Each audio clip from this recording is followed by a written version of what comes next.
பேசக்கூடிய எந்த ஒரு விஷயத்தையும் நீங்க எடுங்களேன். மொழினால யாருக்காவது பிரச்சனை இருக்கா இன்னைக்கு தமிழ்நாட்டுல? எந்த குடும்பத்துக்காவது பிரச்சனை இருக்கா தமிழ்நாட்டுல? ஒருத்தருக்கும் பிரச்சனை இல்ல. Delimitation okay.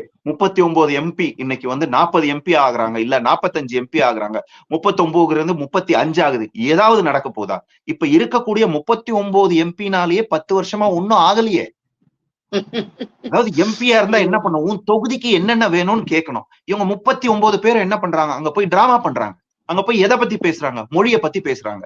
அங்க போய் என்ன பண்றாங்க? அங்க இருக்கிற அமைச்சர்களோட சண்டை போடுறாங்க. நல்ல விஷயங்களை சொல்லும் போது வெளியில எழுந்து போயிடுறாங்க. சோ இவன் 39 இருந்தானே, 30 இருந்தானே, 50 இருந்தானே, இதே தான் நடக்க போகுது. சோ இதுவும் வந்து பாத்தீங்கன்னா மக்களோட பிரச்சனை இல்ல. இப்ப இந்த ருப்பி சிம்பிளை எடுத்துட்டு ரூ போட்டாங்கல்ல. நீ ரூ போட்டா என்ன, ரா போட்டா என்ன? நீ ரூ போட்டா எனக்கு 1000 ரூபாய் எக்ஸ்ட்ரா கிடைக்க போகுது. திரும்பவும் ஆரம்பிக்காதீங்க சார், நான் என்னத்தையாவது பேசிட போறேன். ரூ போடுறீங்களே, உங்களுக்கு தமிழ் இலக்கணமும் தெரியல, தமிழும் தெரியல, நீங்க தமிழ் வளர்த்த லட்சணம் என்னன்னு தெரிஞ்சிருச்சா? சொல்லுங்க.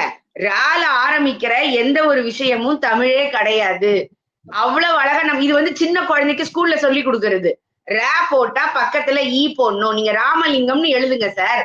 இராமலிங்கம்னு நம்ம எழுதுவோம். ரத்தம்னு எழுதுங்க, இரத்தம்னு எழுதுவோம். அப்ப ரா என்பது ஆரம்பிக்கக்கூடிய எந்த ஒரு வார்த்தையும் ஷ ல இதெல்லாமே வந்து தமிழ் வார்த்தைகள் அல்ல. அப்போ தமிழ் இல்லாத ஒண்ணு, அந்த ரூபாய்ங்கிறதே முதல்ல தமிழ்ல இல்ல.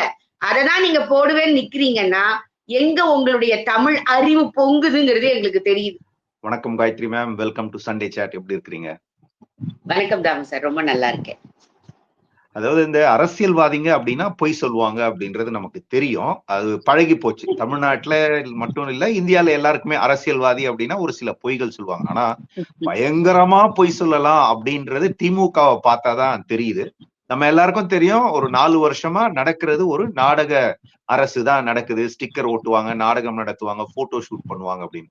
ஆனா நாடாளுமன்றத்திலேயே இவ்வளவு பெரிய ஒரு நாடகத்தை அரங்கேற்ற முடியும் அப்படின்ற ஒரு அசிங்கத்தை பண்ணது நம்மளுடைய தமிழக எம்பிக்கள். அதனாலதான் வந்து மத்திய கல்வித்துறை அமைச்சர் சொன்னாரு, திமுக எம்பிக்கள் அநாகரிகமா நடந்துக்கிறாங்க அப்படின்னு தான் சொன்னார். ரொம்ப கிளியரா சொன்னார். ஏன்னா அது வந்து அவருடைய அந்த ஃப்ரஸ்ட்ரேஷன். அது ஏன்னா இவ்ளோ சொல்றோம், ஒரு நல்ல விஷயத்த சொல்றோம், குழந்தைங்களுக்கு படிப்புக்காக கொடுத்து போய் சொல்றது. இதுல முக்கியமா என்னன்னா, வெறும் வாய் வார்த்தையா பேசினாலே இன்னைக்கு வந்து போன்ல ரெக்கார்ட் பண்ணி வச்சு சொல்லக்கூடிய காலத்துல நீங்க அபிஷியலா தலைமைச் செயலகத்துல இருந்து தலைமை செயல் அதிகாரி 2 லெட்டர் அனுப்பிச்சு அதற்கு பிறகு நான் ஒண்ணுமே செய்யலன்னு போய் பேசுறீங்க பாருங்க. அந்த லெட்டர்ல பாத்தீங்க அப்படின்னா ரொம்ப கிளியரா மென்ஷன் பண்ணிருக்காங்க. State of Tamil Nadu is very keen to sign the MOE அப்படின்னு போட்டிருக்காங்க. அதுக்கப்புறமா நாங்க ஒரு கமிட்டி அமைப்போம் அப்படின்னு. ஓகே, நீ வந்து கமிட்டி அமைக்க போற அப்படின்னா முதல்ல நீ கமிட்டியை தானே போட்டிருக்கணும். நான் ரொம்ப இன்ட்ரெஸ்டடா இருக்கேன், நான் சைன் பண்றேன், நான் வரேன், என் காசு கொடு எல்லாம் சொல்லிட்டு அதுக்கப்புறமா வந்து நாங்க அப்படிலாம் சொல்லவே இல்லைன்ற ஒரு பொய். இது பொய் சொன்னா கூட பரவாயில்ல. ஓகே, நீ அந்த ஸ்கீம்ல சேரல அப்படின்னா ஏன் அந்த காசை கேட்கிற? அதாவது இவங்க எப்படி ப்ரொஜெக்ட் பண்றாங்க அப்படின்னா, மத்திய அரசாங்கம் வந்து ஏதோ தமிழ்நாட்டுக்கு கல்விக்காக கொடுக்க வேண்டிய நிதியை கொடுக்காம இவங்களை வந்து மும்மொழி கொள்கையை நீ எடுத்துட்டு வரணும்னு சொல்ற மாதிரி மக்களை வந்து முட்டாளாக்குறாங்க. கூடிய ப்ரொஜெக்ட் பண்றாங்கன்னா இது தமிழகத்துல கல்விக்காக கொடுக்கப்படுகிற நிதினே பேசுறாங்க. அப்படி இல்ல, இது கல்விக்காக கொடுக்கப்படுகிற நிதி அல்ல. கல்வியில ஒரு பர்டிகுலர் ஸ்கீமை இம்ப்ளிமெண்ட் பண்றதுக்காக கொடுக்கப்படுகிற நிதி. சார் உங்க வீட்டுல வந்து நான் பொண்ணு கேக்குறேன் சார், பொண்ணு கல்யாணம் பண்ணி கொடுங்க, நான் வந்து ஒரு வீடு வாங்கி கொடுக்குறேன், இல்ல அந்த பொண்ணை தனி குடுத்தன வைக்கிறேன், இல்ல பையனுக்கு வேலை வாங்கி கொடுக்குறேன், எதை வேணா சொல்றேன். ஆனா நான் என் பொண்ணை கல்யாணம் பண்ணி கொடுக்க மாட்டேன், ஆனா நீ வேலை வாங்கி கொடு, வீடு வாங்கி கொடு, அந்த மாதிரி சொல்ற மாதிரி இருக்குது இந்த விஷயம். இல்ல, நீங்க சொன்ன எக்ஸாம்பிள் ரொம்ப தெளிவான எக்ஸாம்பிள், மக்களுக்கு புரிஞ்சிருக்கும். இது உங்க குடும்பமோ இல்ல என்னோட குடும்பமோ தமிழகத்துல இருக்கிற மத்த குடும்பமோ போனாங்க அப்படின்னா பொண்ணுக்கு கல்யாணம் பண்ணா இதெல்லாம் பண்ணுவாங்க. திமுக காரன் அப்படின்னா போவான், பொண்ணு கேட்பான், கல்யாணம் பண்ணிக்க மாட்டான், ஆனா எல்லாத்தையும் வாங்கி கொடு அப்படின்வான். அதைத்தான் இன்னைக்கு வந்து அவங்க வந்து பண்ணிக்கிட்டு இருக்காங்க. இதை விட கொடுமையான விஷயம் என்ன அப்படின்னா, முதல்வர் வந்து ஓப்பனா சொல்றாரு. அதாவது இந்த முதல்வருக்கு நான் என்ன சொல்றது, அது எப்படி இருந்தாலும் நமக்கு முதல்வர் தான். அவர் ஓட்டு போட்டவனுக்கும் ஓட்டு போடாதவனுக்கும் முதல்வர் அப்படின்ட்டாரு. அதனால அவர் பொய் சொல்றாரு, முட்டாள்தனமா பேசுறாரு அப்படின்றத சொல்றதுக்கு எனக்கு மனசு வரல. ஆனா அதைத்தான் பண்ணிக்கிட்டு இருக்காரு. இந்த புதிய கல்விக் கொள்கை வந்து அந்த கல்வி தரத்தையே சீரழிக்கும் அப்படின்றாரு. அதாவது இந்தியாவிலேயே அறிவுடைய ஒரே ஒரு முதல்வர் இவர் தானா? மத்த எல்லா மாநிலத்திலயும் இம்ப்ளிமெண்ட் என்ன சார் பண்ணிருக்காங்க. இப்படி அறிவுடைய முதல்வரான்னு ரொம்ப சுருக்கிட்டீங்க. அவர் வந்து சூப்பர் சிஎம் ஃபார் இந்தியா அப்படின்னு சொல்லிட்டு எதற்காக கட்சி மாறினாருன்னு தெரியல. நம்ம அதை சொல்ல விரும்பல. நாம் தமிழர்ல இருந்து வந்த ராஜீவ் காந்தி அவர்கள் போறாரு சூப்பர் சிஎம் ஆஃப் இந்தியா. நீங்க வந்து அறிவுன்னு ரொம்ப சுருக்கிட்டீங்க அவரை. இல்ல அதாவது பக்கத்துல இருக்கிற மாநிலத்துல இருக்கிற முதல்வர்களுக்கு எல்லாம் அப்ப வந்து அவங்களுக்கு சிந்திக்க தெரியலையா, இல்ல அவங்க கூட நல்ல அதிகாரிகள் இல்லையா, அவங்க சொல்லலையா? ஏன்னா கர்நாடகால இருக்குது, ஆந்திரால இருக்குது. ஆந்திரால பாத்தீங்கன்னா 2021, 22ல இருந்தே அவங்க எல்லாமே ஆங்கில மீடியமா ஆக்கிட்டாங்க. கவர்மெண்ட் ஸ்கூல்லயே பாத்தீங்க அப்படின்னா சிபிஎஸ்இ சிலபஸ் தான் ஃபாலோ பண்றாங்க. அப்ப அவங்களுக்கு எல்லாம் தெரியலையா? அதாவது இவருக்கு தான் எல்லாம் தெரியுது, இவர் தான் இந்தியாக்காகவே போராடுற மாதிரி திடீர்னு ஒரு குழு அனுப்புறாரு. இப்ப பாத்தீங்கன்னா வேலை இல்லாத இருந்த அமைச்சர்கள், எம்பிகள் எல்லாத்தையும் ஏன் சும்மா உட்காந்துட்டு இருக்கீங்க, போங்க எல்லாரையும் போய் கூட்டிட்டு வாங்க, மொத்தமா சேர்ந்து கூட்டமா கும்மி அடிக்கலாம் அப்படின்ட்டு இப்ப வந்து அந்த டீலிமிட்டேஷனுக்கு ஒரு மீட்டிங் போட்டு, அதாவது டீலிமிட்டேஷனை பத்தி பேசவே இல்லை. இதை திரும்ப திரும்ப திரும்ப திரும்ப இதே மாதிரி விஷயங்களையே பேசிக்கிட்டே இருக்கிறதுனால மக்களை தான் வந்து குழப்பறாங்க. 1000 கோடிக்கு லிக்கர்ல ஊழல் நடந்திருக்குது அப்படின்னு ஒரு வாரமாக ரெய்டு நடந்துகிட்டு இருக்குது. அதை பற்றி ஒரு ஊடகம் கூட பேச தெம்பு இல்ல, திராணி இல்ல, துப்பு இல்ல, வக்கு இல்ல. நான் ரொம்ப வருத்தமா நான் இதை சொல்றேன். ஏன்னா மக்களுக்கு ஊடகம்ன்ற பெயர்ல எதை நீங்க செய்தியா கொடுக்க விரும்புறீங்க, எதை பத்தி பேசுறீங்க? நேத்திக்கு 1000 கோடி ஊழலை பத்தி பேசுறதுக்கு இல்லாம ரூபாயை ரூல இருந்து 6ல இருந்து மாத்திட்டாங்கன்றதை எல்லா சேனலும். அப்ப நீங்க எதை ப்ரோஹிபிட் பண்ண விரும்புறீங்க? அது தவறு. அத கட்சிக்காரங்க பேசட்டும். ஊடகம் என்ன பேசணும்?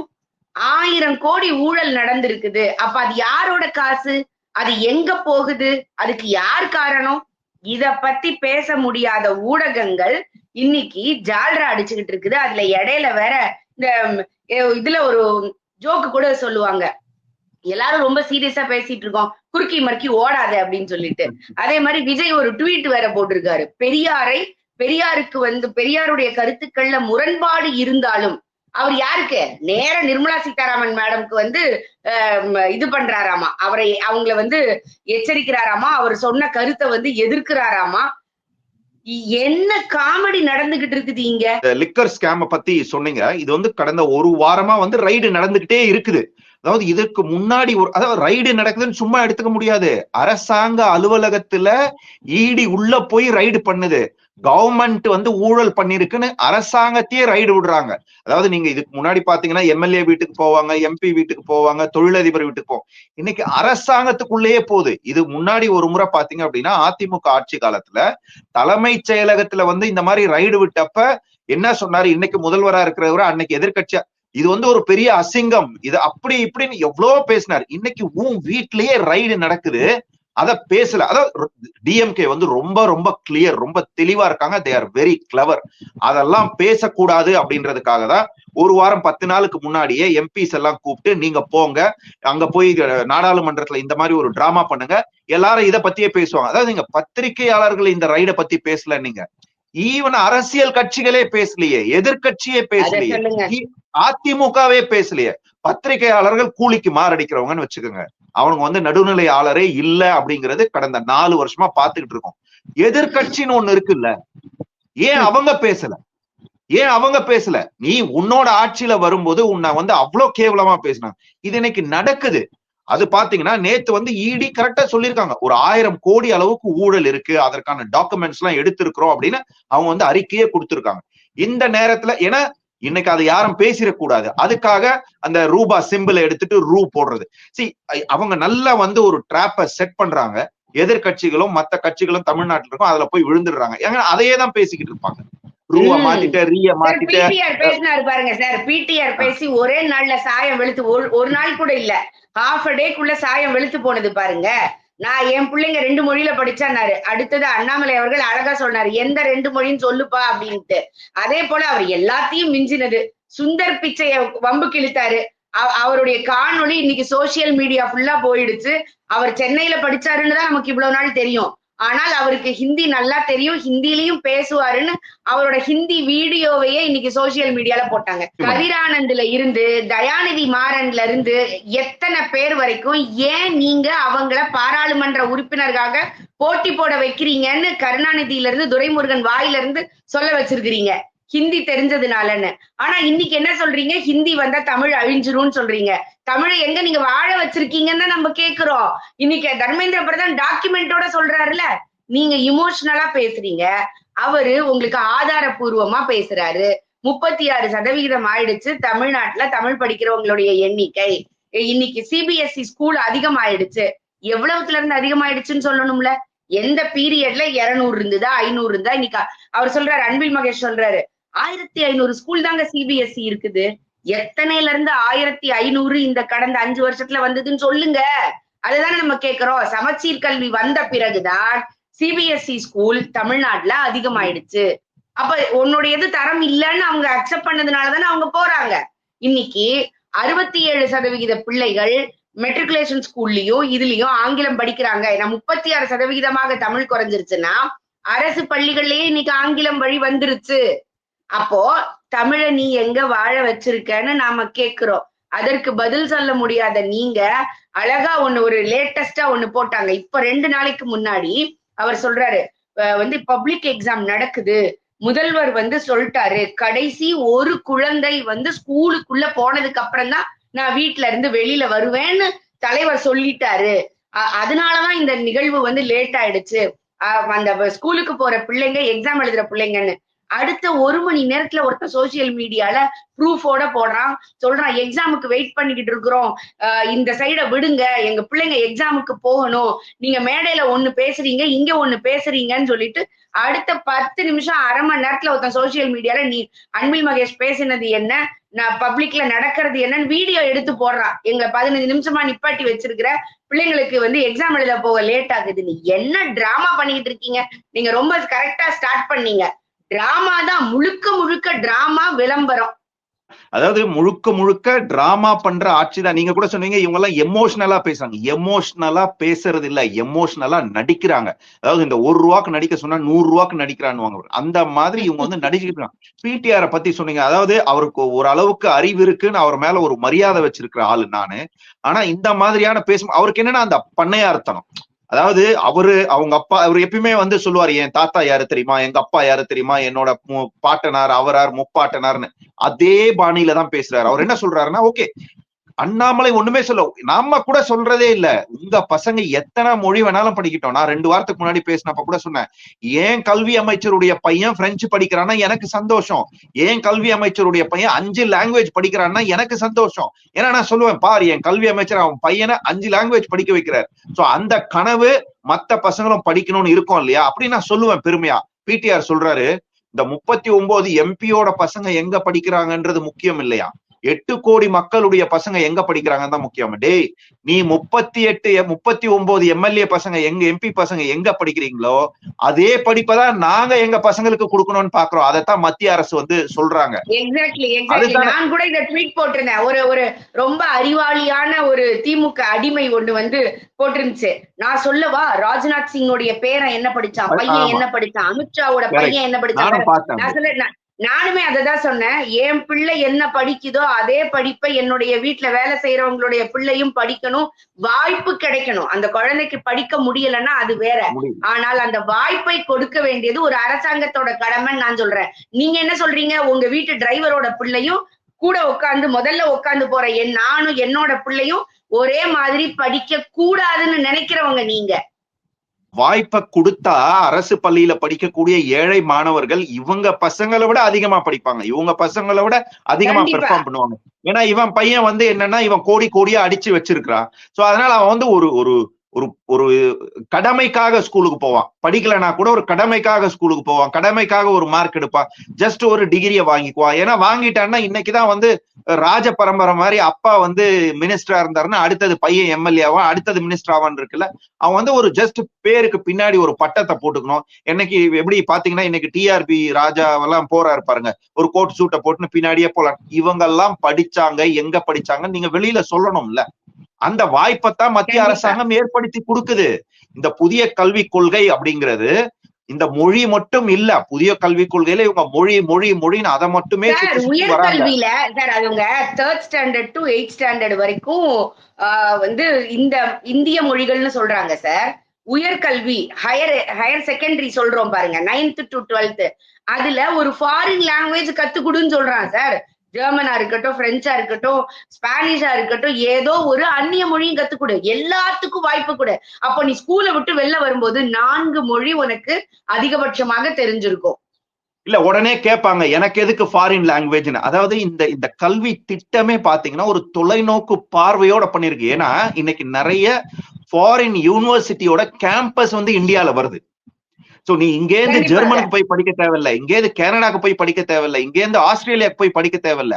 இங்கே நீ நல்லா படிக்கிறனா அந்த யூனிவர்சிட்டியோட கேம்பஸ் இந்தியால இருக்கு. நீ அங்க போய் படிக்க முடியும். அதுக்கான வாய்ப்பை தான் ஏற்படுத்தி கொடுக்குறாங்க. சோ இது கூட தெரியாத ஒரு கண்ட்ரிக்கு போய் இன்வெஸ்ட்மெண்ட் இங்க கொண்டு வான்னு கேக்குறாங்கல்ல.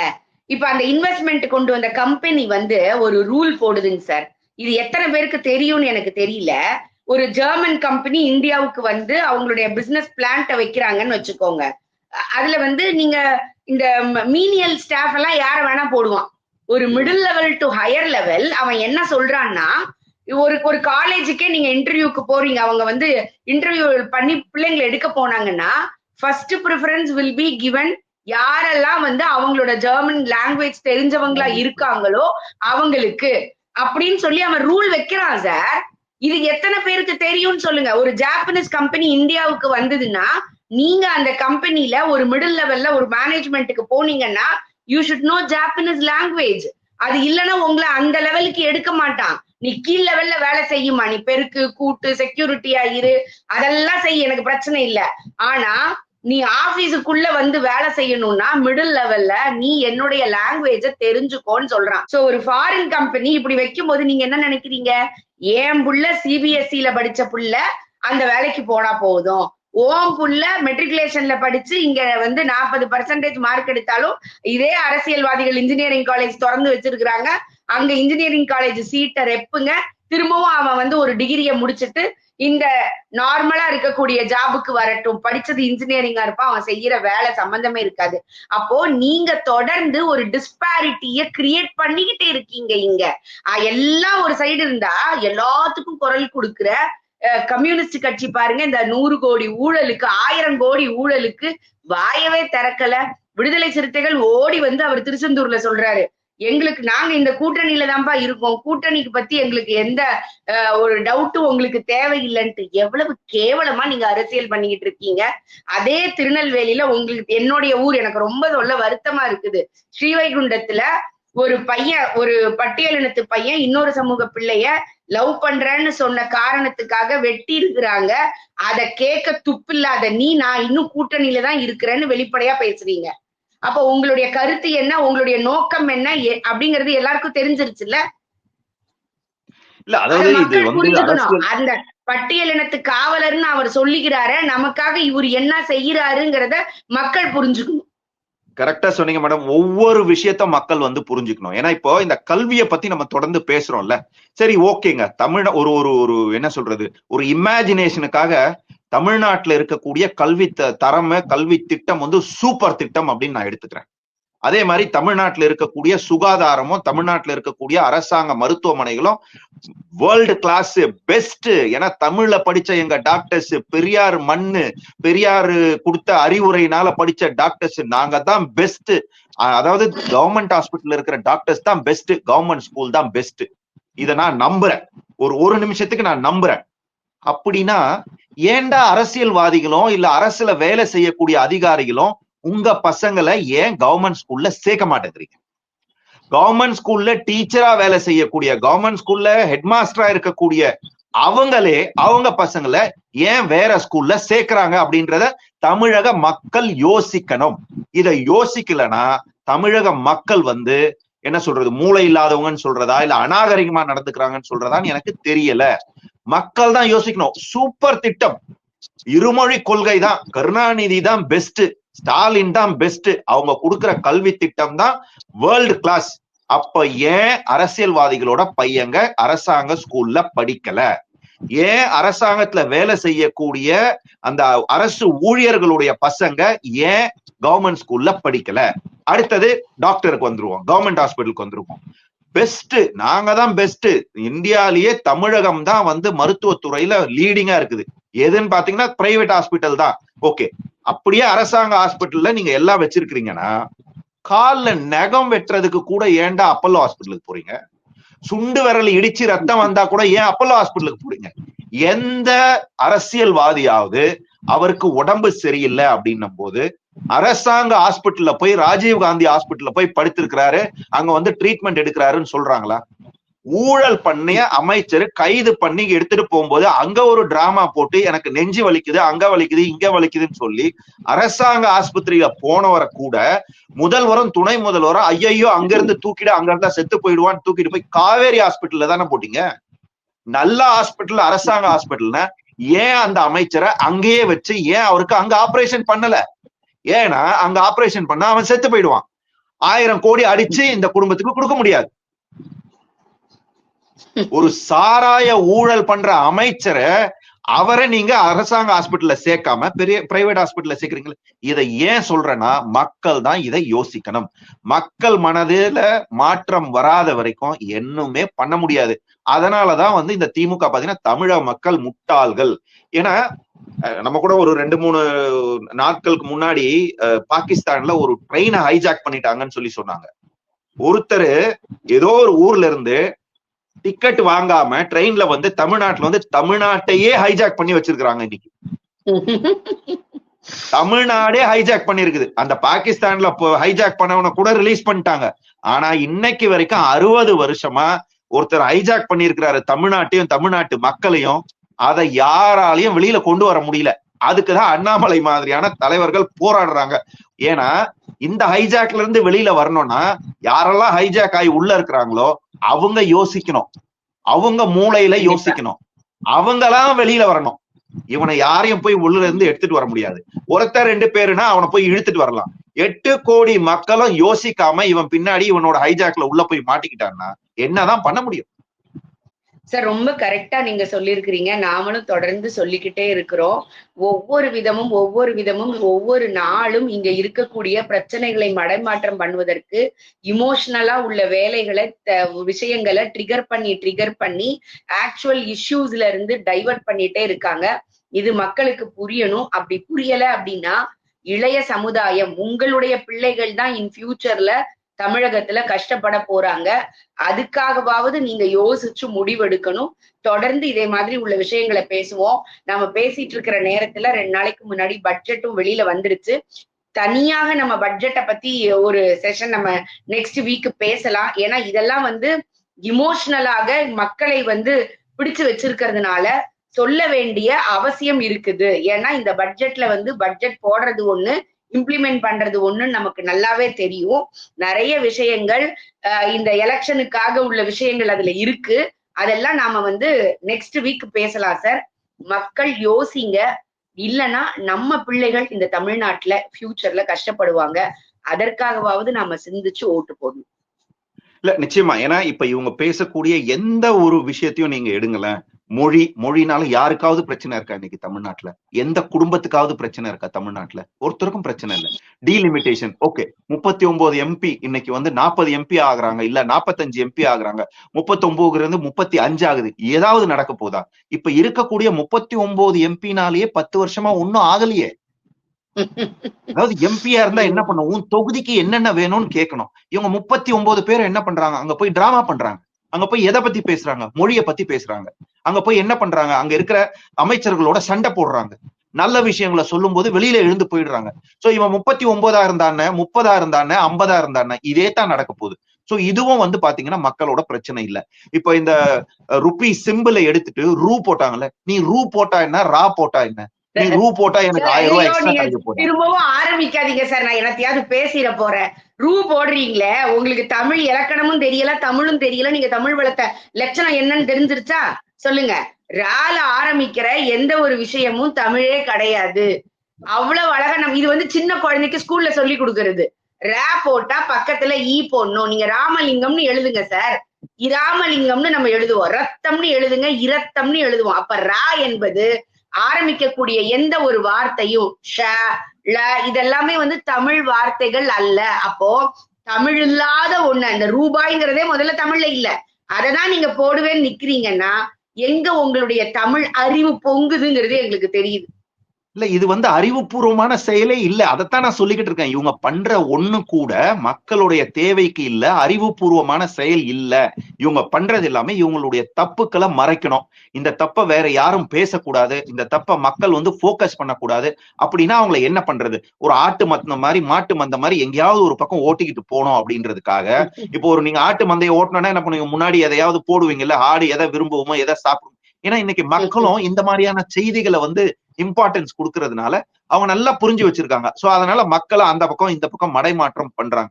இவங்க பண்ணக்கூடிய இந்த டிராமால ஒண்ணு கூட மக்களுக்கு ஒரு பிரயோஜனமும் இல்லை. மக்கள் வாழ்க்கையில ஒரு ஒரு முன்னேற்றமும் வரப்போறது இல்ல. இல்லையா இப்ப இருக்கிற நிலைமையை விட்டு கீழே போகுமா அப்படின்னு பாத்தீங்கன்னா நிச்சயமா போகும். ஏன்னா படிப்பை இவங்க இப்படியே வச்சிருந்தாங்க அப்படின்னா நம்ம பல முறை சொல்லிக்கிட்டு இருக்கோம். கடந்த 4 வருஷமாவே நான் சொல்லிக்கிட்டு இருக்கேன். நீங்க எதுல வேணாலும் பண்ணுங்க, என்ன வேணாலும் பண்ணுங்க, கல்வியை மட்டும் பண்ணிடாதீங்க. கல்வியை சீரழிச்சிட்டீங்க அப்படின்னா ஒரு சமூகமே அழிஞ்சு போயிடும். அதாவது நம்மளுடைய எதிர்கால சந்ததியினரே அழிஞ்சு போயிடுவாங்க, அறிவில்லாதவனா ஆயிடுவாங்க நிறைய சொல்லியிருக்கிறோம். இதை எவ்வளவுதான் சொன்னாலும் மக்கள் தான் மாறணும். திரும்ப திரும்ப திரும்ப சொல்றது, மக்கள் யோசிக்கணும். அவங்களுக்கு ஒரு அவேர்னஸ், அந்த விழிப்புணர்வு வரணும். அது வராத வரைக்கும் இது வந்து மாறவே மாறாது. நிச்சயமா வரக்கூடிய காலங்கள்ல, இந்த வரக்கூடிய தேர்தல்ல மக்கள் வந்து யோசிப்பாங்க. அவங்களுடைய முடிவை நல்ல முடிவா எடுப்பாங்க அப்படின்ற ஒரு நம்பிக்கையோட விடைபெறுவோம். ரொம்ப ரொம்ப நன்றி மேடம். Thank you very much.